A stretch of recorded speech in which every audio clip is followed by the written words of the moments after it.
Bonjour à tous, bienvenue chez Suisse RC Protec. On est content de vous retrouver pour une présentation et un accompagnement au premier démarrage et au rodage de votre premier modèle thermique.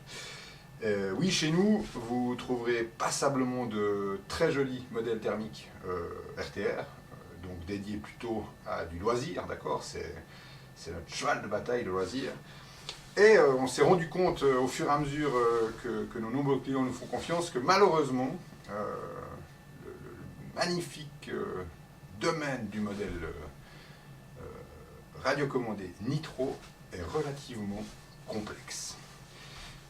Le but de cette vidéo, c'est vraiment qu'une fois que vous l'aurez regardé dans l'intégralité, vous soyez vraiment capable de démarrer facilement votre modèle pour le premier démarrage, d'avoir un rodage correctement fait, très important pour la durabilité de votre modèle et surtout de votre moteur Nitro, et aussi de répondre à certaines interrogations ou explications qu'on peut trouver un peu à gauche, à droite, sur Internet et ainsi de suite. Tout ça pour vraiment essayer d'avoir des conseils pertinents et que vous ayez vraiment de la facilité et du plaisir à évoluer avec votre nouveau modèle thermique. D'accord ? Pourquoi, la première grande question, c'est pourquoi est-ce qu'on doit roder un modèle Nitro? Tout simplement parce que le rodage en usine qui a été fait, préfet on va dire en usine, est à terminer lors des premiers démarrages et lors des premiers pleins du modèle. D'accord? Ce rodage en fait c'est l'appairage du piston dans sa chemise, l'appairage au point moraux. C'est ce qui permet d'avoir l'étanchéité du moteur, d'accord? Donc ça représente une grande partie des performances du moteur, on est bien d'accord, hein? Et cet appairage au point moraux est dur, on va dire, sur les modèles RTR, donc les modèles loisirs, d'accord? Et est extrêmement dur sur un modèle moteur compétition. On ne va pas parler des moteurs compétition aujourd'hui. C'est pas le but, parce que nous, ce qu'on a envie aujourd'hui, c'est d'accompagner les débutants ou les gens qui ont envie de découvrir ce domaine passionnant. Les compétiteurs, eux, ont déjà plus d'expérience et quand ils font l'acquisition d'un premier modèle compétition, ont déjà logiquement un bon bagage qui leur permet de faire un rodage correct. À savoir qu'un modèle moteur loisir, avec des performances bien sûr en dessous d'un moteur compétition, a un appairage au point moraux qui est dur certes, mais qui est tout à fait raisonnable, ce qui nous permet de démarrer ce moteur dans des conditions assez simples, sans avoir forcément tout un équipement nécessaire pour mettre en chauffe la culasse et ce genre de choses. D'accord? Je vais quand même en parler, mais cette vidéo elle n'est pas dédiée au moteur compétition, je me répète, elle est vraiment dédiée au moteur loisir RTR. Et surtout, elle est dédiée à vous accompagner et à vous aider à comprendre les 2 ou 3 petites subtilités pour que tout ça se passe vraiment bien. D'accord?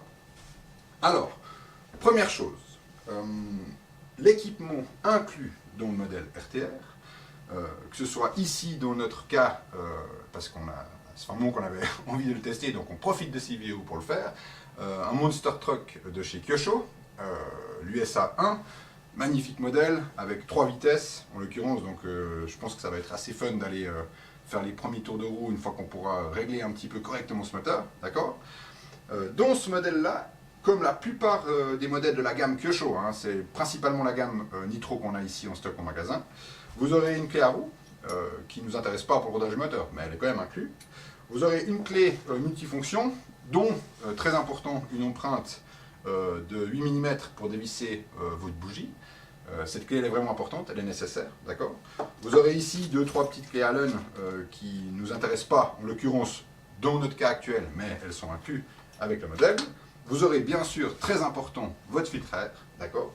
Je vous montre juste, ça c'est un filtre à air, entre guillemets, on appelle ça filtre à air pluie, parce qu'il a une certaine étanchéité. Et en fait, si vous dévissez ici le couvercle du filtre à air, vous retrouvez donc là derrière, ici, juste votre filtre à air qui est pré-huilé, en l'occurrence très bonne chose de la part de Kyosho, qui est pré-huilé en usine, très important, ça permet de coller la poussière sur le filtre à air.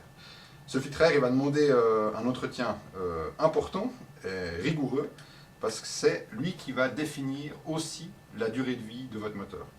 Très important, hein, le filtre à air doit être remplacé souvent ou nettoyé souvent, car si le moteur mange de la poussière, il y aura une usure prématurée importante, et en plus c'est une usure sur laquelle nous on aura un retour visuel, parce que clairement on voit les raisons pour lesquelles le moteur s'use plus ou moins. Donc très important, toujours bien remplacer vos filtres à air à fur et à mesure des utilisations. En plus de ça, vous aurez bien sûr 2 serre-fils pour pouvoir installer votre filtre à air correctement et surtout le sertir correctement sur le carburateur. Ça c'est très important, car lors d'utilisation, il pourrait, si vous ne mettez pas le serre-fil, s'enlever. Et là vraiment ce serait la catastrophe, parce que si vous roulez dans la poussière et qu'il mange plein de poussière sans filtre à air, alors là c'est clair que votre moteur ne fera pas malheureusement une longue vie. Ensuite, petite spécialité chez Kyosho, un petit obturateur comme ça. Je vais essayer de faire une prise de vue différente que je vais accompagner dans cette vidéo, que vous mettez en fait à l'introduction du carburateur. Et en fait le but de cet obturateur, c'est de diminuer l'air aspiré, de soit avoir un moteur beaucoup plus riche, parce que si l'air aspiré est moins important, le carburant aspiré lui reste le même dans le réglage de base du moteur, donc le moteur sera beaucoup plus riche. Ça pour vraiment favoriser un excellent rodage lors des premiers pleins. Je vous avertis quand même que par expérience, comme on a accompagné déjà passablement de clients dans leur rodage, en fait cet obturateur amène aussi une certaine, comment dire ça, un certain petit souci, on va dire, parce qu'en fait il rend le moteur tellement riche que votre moteur aura tendance à s'engorger et à caler souvent lors de sa phase de rodage. Personnellement, soit vous augmentez un tout petit peu votre régime moteur pour pouvoir utiliser l'obturateur sans que le moteur s'engorge trop, soit vous pouvez aussi le retirer après en tout cas le deuxième plein et terminer les 2-3 autres pleins de rodage sans l'obturateur, qui va rendre en fait le moteur un petit peu moins riche et plus facile à roder. C'est à vous un petit peu de trouver le juste milieu. Personnellement, on va le mettre, pour comme ça on aura fait correctement le rodage selon les prescriptions constructeurs, mais vous verrez c'est assez délicat. D'accord ? Ensuite, ce qui est nécessaire, donc ce qui n'est pas inclus avec le modèle RTR, et qui sera bien sûr obligatoire, c'est du carburant. Chez Suisse AC Protec, vous trouverez la Racing Experience, qui est le carburant de chez Kyosho Europe, un excellent carburant. Vous trouverez aussi l'OptiFuel, dont des plus petites quantités, en 1 litre, 16 ou 25%. En l'occurrence, sur une cylindrée importante comme on trouve le KE25 de chez Kyosho, la 25% ferait aussi l'affaire. Là, on va roder ça en 16%. La 25% vous apportera juste un confort supplémentaire sur un meilleur rendement global de l'explosion, on va dire, interne au moteur. Un moteur un petit peu plus facile à régler, un petit peu moins sensible au calage et ce genre de choses, mais un moteur qui va aussi user plus la bougie, et ainsi de suite. Donc, à voir et à essayer selon votre feeling, mais en tout cas, sachez qu'en 16%, ça fait largement l'affaire. Bien sûr, l'autre chose indispensable, c'est un chauffe-bougie, ça c'est pas inclus, ça c'est indispensable pour faire le premier démarrage de votre modèle, donc ça c'est vraiment nécessaire. Ensuite, bien sûr, une pipette qui vous permettra de remplir correctement votre réservoir sans mettre de l'essence partout. Et 2-3 petites choses, on va dire, un peu plus spécifiques. En l'occurrence, je vous présente une petite durite à carburant. Je vais y revenir après, mais personnellement pour moi, c'est toujours dans ma caisse de terrain. Je vous expliquerai pourquoi. Un tournevis plat de 2 mm qui vous permettra de faire les réglages de base du carburateur, en sachant que cette empreinte vous permettra de régler les 3 vis principales de notre moteur. Là aussi, je rebondis juste sur le moteur compétition qui comporte 4 vis de réglage en règle générale. Le moteur RTR, lui, en comporte 3. C'est déjà largement assez pour pouvoir faire un réglage correct. On ne va pas rentrer dans les détails, je vous expliquerai chaque vis, les fonctions qu'elles ont. On ne va pas parler de la 4e vis qui n'existe pas sur ce moteur. D'accord ?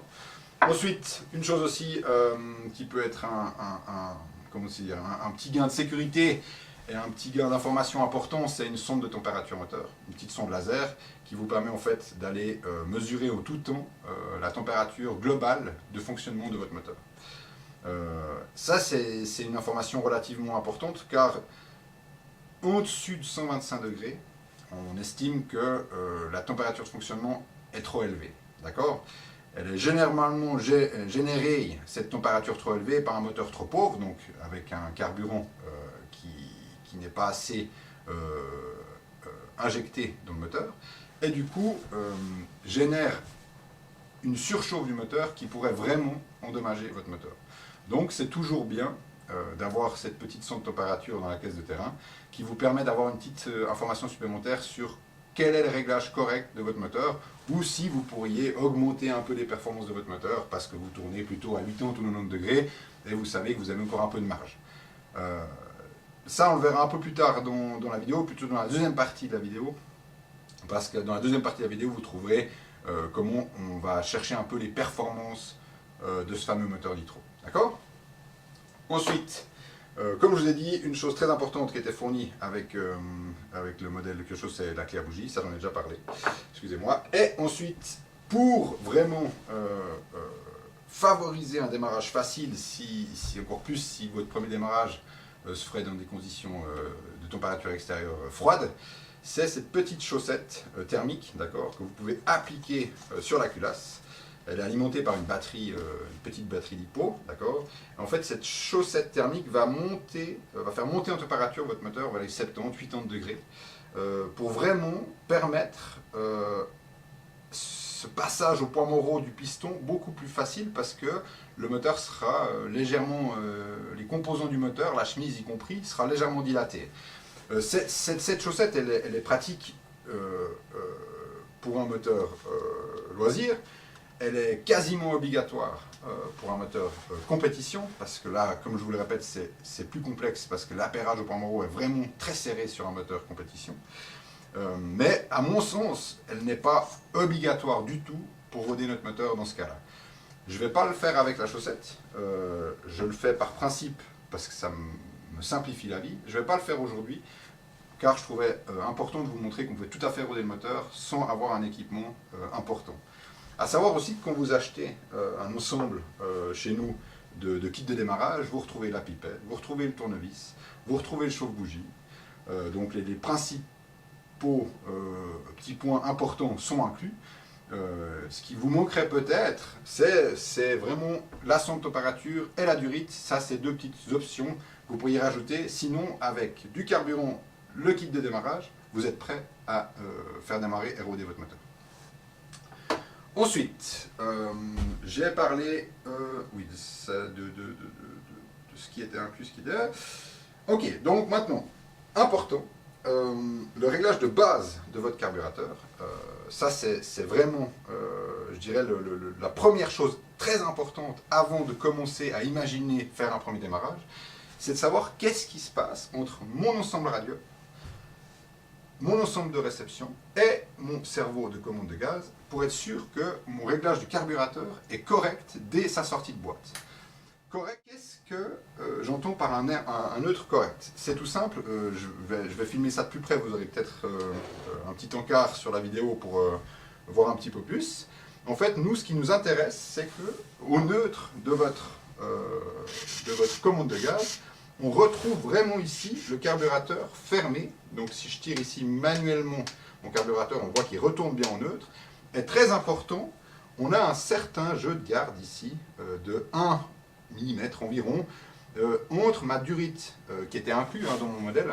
Kyosho met toujours une durite pour pouvoir amortir un peu la commande de gaz, et ma tige d'ouverture du carburateur. Ça, c'est vraiment important parce que du coup, ici, j'ai une petite commande de jeu, un jeu de garde, d'accord, qui me permet vraiment de toujours avoir un retour au neutre correct, un retour mécanique correct de mon carburateur.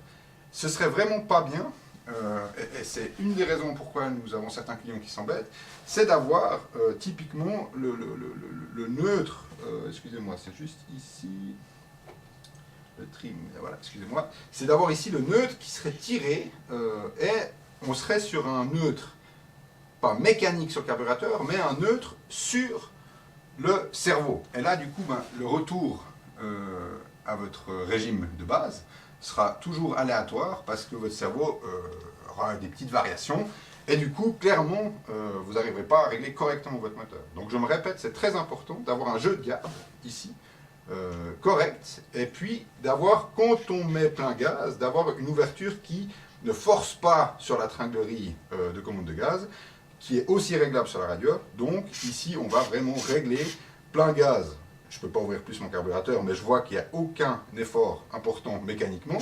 Et plein frein, la même chose, mais ça, on va plutôt le régler en freinant, excusez-moi, en roulant.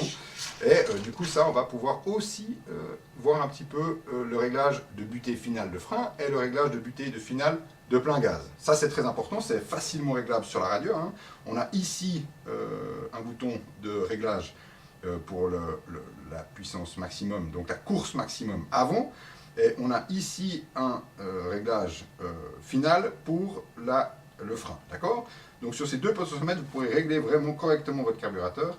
Ce réglage est très important à faire avant de faire le premier démarrage. Avant votre premier démarrage aussi, une chose importante, c'est de comprendre quand même le minimum de fonctionnement de votre carburateur.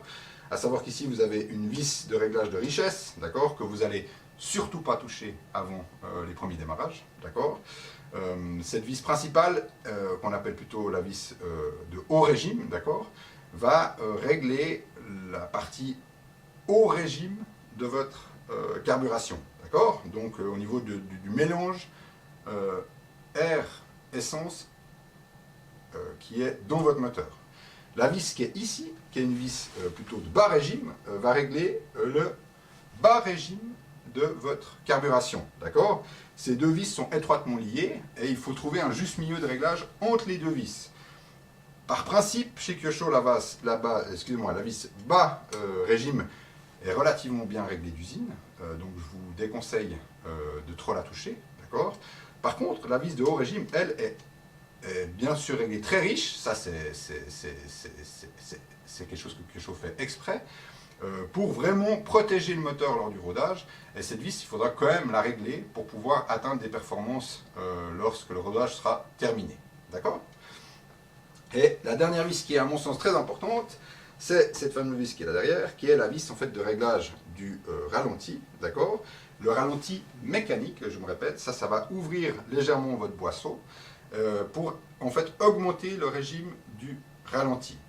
Ce régime d'ailleurs du ralenti qui est souvent un petit peu trop bas sorti de boîte, donc si vous voulez favoriser votre premier démarrage, je vous conseille d'ouvrir, donc excusez-moi, de fermer, ça ouvre plus votre boisseau, mais c'est-à-dire que vous allez visser cette vis d'un tour ou un demi-tour avant le premier démarrage.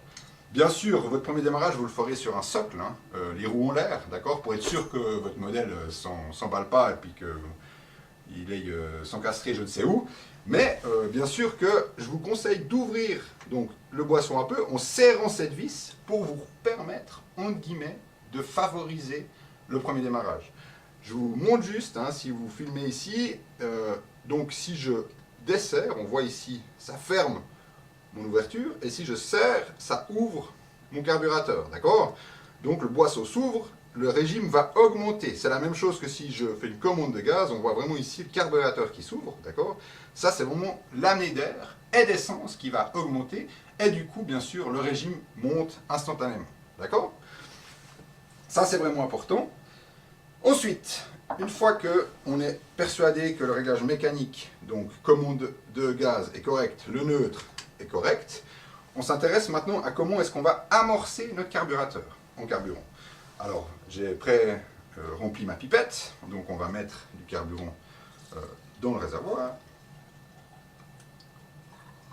Voilà, et maintenant je m'intéresse au fait de comment amener ce carburant jusqu'au carburateur, parce que dans l'état, vous pourriez tirer pendant 10 minutes ou 2 heures sur la tirette jusqu'à ce qu'elle vous reste dans les mains, vous n'arriverez jamais à démarrer le moteur, ça ne va pas amorcer le carburant.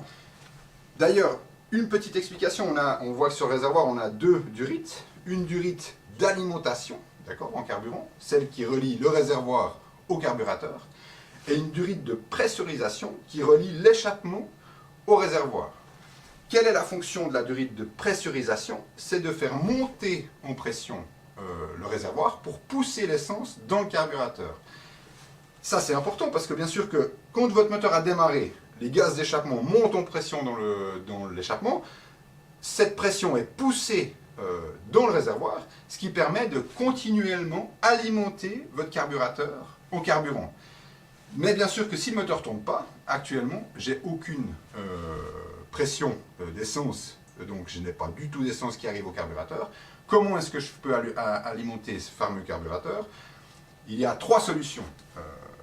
Une, on va dire, qui est à mon sens très efficace tout de suite maintenant, c'est de boucher l'entrée du réservoir avec le doigt, vu que le filtre à air n'est pas monté en usine, hein, et de tirer gentiment sur la tirette. Si vous regardez ici, on verra, voilà, c'est instantané, hein. Le carburant, vous avez vu, il est tout de suite monté dans la durite. Donc là, j'amène le carburant dans mon carburateur. Ça, c'est vraiment le plus simple. Boucher avec le doigt, tirer légèrement ici, et je remplis mon carburateur, gentiment de carburant.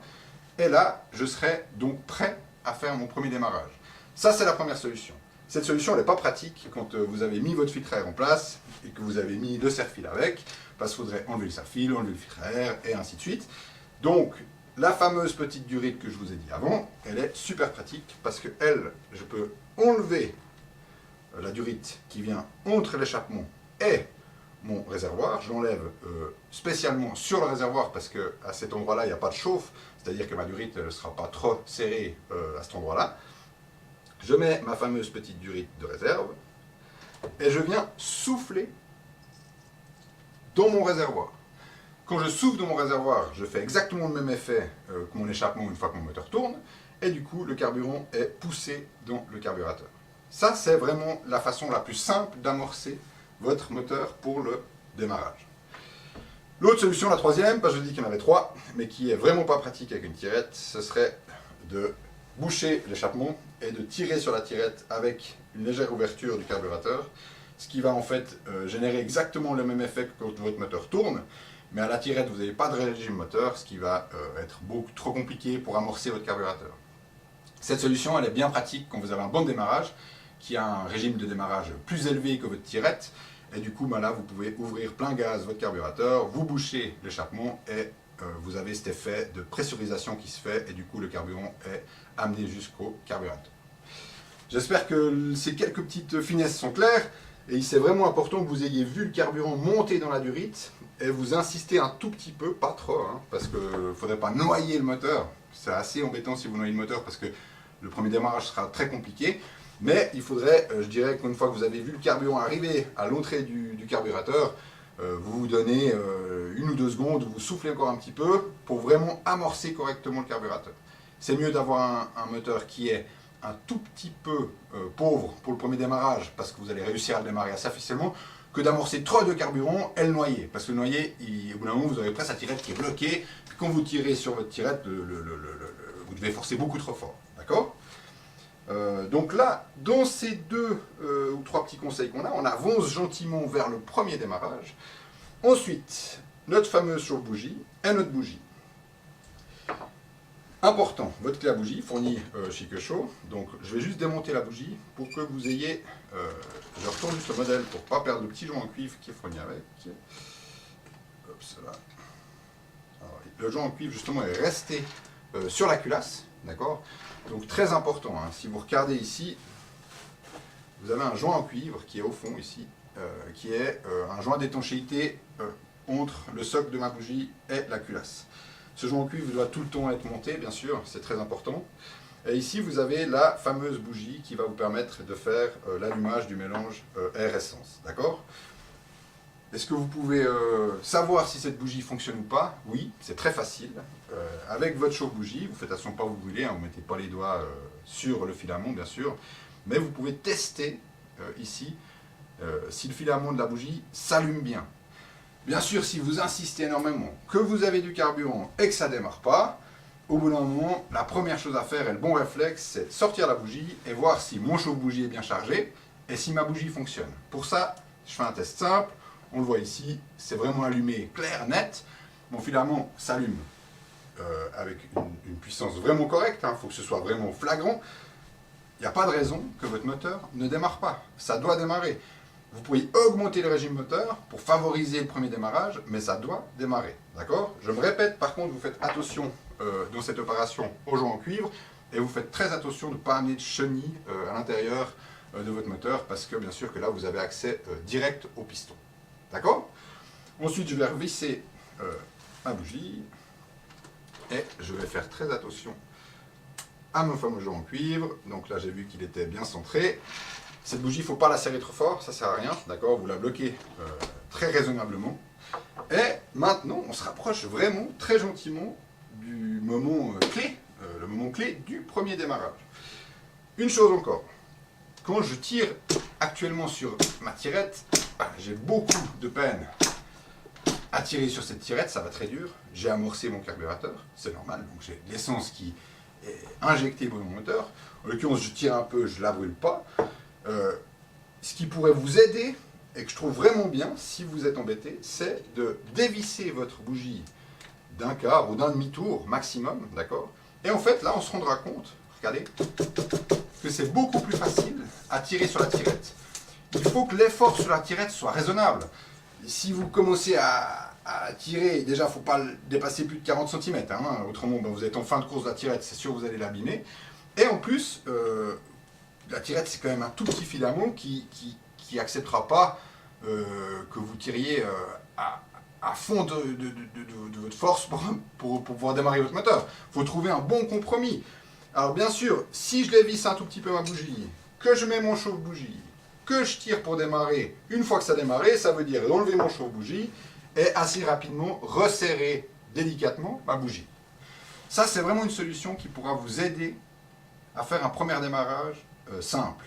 En règle générale, c'est moins nécessaire une fois que votre moteur est rodé, parce que comme le piston au point moro passe beaucoup plus librement, facilement, et ben en fait on a beaucoup moins de problèmes avec de la résistance sur la tirette. D'accord? Voilà, alors maintenant on serait vraiment prêt à faire ce premier démarrage ensemble. Comme je dis, c'est le réel premier démarrage de ce moteur. Il est clair que les tout premiers démarrages sont souvent un tout petit peu plus sensibles qu'une fois que le moteur sera un peu rodé. Donc il est quand même probable que vous deviez tirer 5, 10 ou même 20 fois sur la tirette. Il faut que vous ayez un feeling sur cette tirette. Si la résistance monte trop, c'est quand même que vous avez mis trop de carburant dans le moteur et que le moteur est légèrement noyé. Donc, je vous répète, je dévisse un tout petit peu ma bougie, un quart de tour, d'accord? Je vais mettre mon chauffe-bougie pour pouvoir démarrer ce moteur. L'autre solution aussi pour favoriser ce premier démarrage, c'est cette fameuse chaussette qui va permettre en fait d'atteindre une température de fonctionnement correcte pour le premier démarrage. Juste une chose aussi, logiquement, on aimerait bien que notre moteur tourne à une température idéale de rodage de 70, 80, voire 90 degrés. Elle n'est pas toujours facile à atteindre et à garder cette température. En l'occurrence, nous, quand on rôde notre moteur, on laisse cette chaussette sur la culasse pour éviter que le moteur refroidisse trop. Ça nous permet vraiment d'avoir un rodage avec une température de fonctionnement correcte. Cette température de fonctionnement correcte, elle permet d'avoir ces fameux points durs au point moro avec une légère dilatation et moins de frottement, donc un meilleur rodage. D'accord? Mais bien sûr que là, en l'occurrence, j'imagine que vous, la chaussette, vous ne l'avez pas. Donc, on va démarrer ce moteur à une température ambiante de 20 degrés, en l'occurrence ici, et vous verrez que ça va très bien se passer. Je démarre le moteur. À la suite du démarrage du moteur, on va se quitter pour les deux pleins. Et ensuite, les deux pleins statiques, que je ne vais pas vous montrer en vidéo parce qu'ils ne seront pas intéressants comme je l'ai dit avant, on se retrouve sur la route pour commencer à faire rouler gentiment ce moteur. Très important pour votre premier démarrage, bien sûr, toujours mettre le filtre à air et la fameuse petite obturateur, d'accord? En l'occurrence, je ne vais pas le fixer dans ce cas-là parce que je vais juste démarrer et après, je vais descendre à l'atelier. Ok? Allez, on y va, on espère que ça démarre nickel, mais je pense que oui.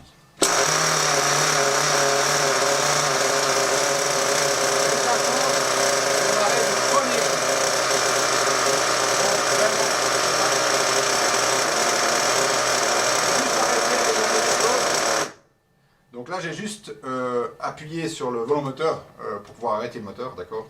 Il y a une chose aussi très importante que je tiens quand même à vous dire, pour ne pas avoir de problème avec votre femme ou vos parents. Regardez, le moteur a tourné 5 secondes. Regardez déjà ici tout le gras que j'ai sur notre établi. C'est clair que le moteur, en étant très riche, va cracher énormément d'huile. Donc c'est clair que si vous faites ça sur votre belle terrasse à la maison, vous allez ruiner la terrasse. Donc, attention de faire ça sur une surface qui n'est pas dommage, parce que réellement parlant, vous aurez énormément de dépôts d'huile qui va sortir de l'échappement. Allez, on se voit pour la suite. Merci beaucoup. À toutes.